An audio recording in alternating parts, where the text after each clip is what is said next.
Well, first and foremost, congratulations to David and Rebecca for, the contract. And, our goal was all along to make him a lifelong Bruin. Very appreciative of, the support of ownership to get to a landing spot. As I've referenced numerous times, will continue. Every deal has its own timeline. And, we're very happy and fortunate to have David be part of our team now and going forward for, obviously the foreseeable future.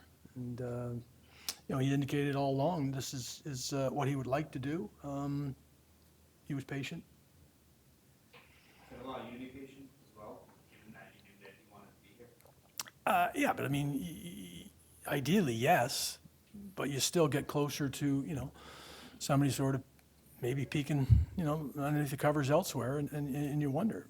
Until a deal is done, you have some anxiety, but we're confident in what our organization offers to David and the success we've had and hopefully going to continue to have, and he's a big part of that. The commitment, as I referenced, from ownership to get a deal done is quite obvious in where this landed.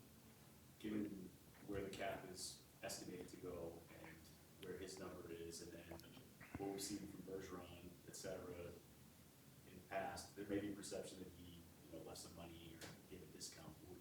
How would you assess that?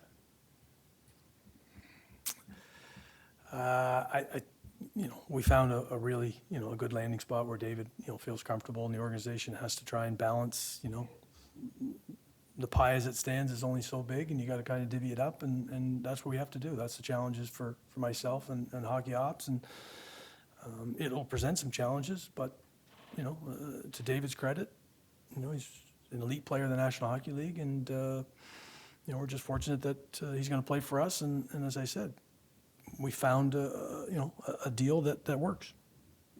Don, do you forecast even future spike in his performance?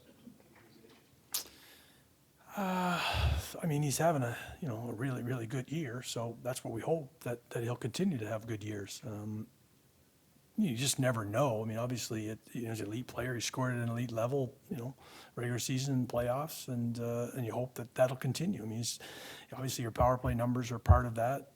We've struggled a little bit in that area recently, so sometimes elite players' numbers deviate a little bit in that regard. But we certainly expect. I mean, David takes a lot of ownership in producing, and that's what we have to hope he'll continue to do: produce at elite level and be a big part of our club. When you have a guy like David Pastrnak, you mentioned like the divvying up the pie, picking that up. Is there a hope that having a guy like David Pastrnak will make players want to come here and perhaps pay less to play with the talents like Pastrnak and other players that you have? Well, I think every player has to make their own decisions, in terms of what their own value around their league or where they want to play. Ultimately, if they're free agents and even if they're going to stay, that's really what it comes down to. If you put a team together, I think that's attractive, and people, the players talk, like that's part of the business, and they're probably your single biggest recruiting tool. If they want to come here and play, and you're seeing guys come here now that they come into this organization and they feel comfortable because it's driven. I think we do a really good job to try and take care of the ancillary things and present the best in class. That what we're trying to do as an organization.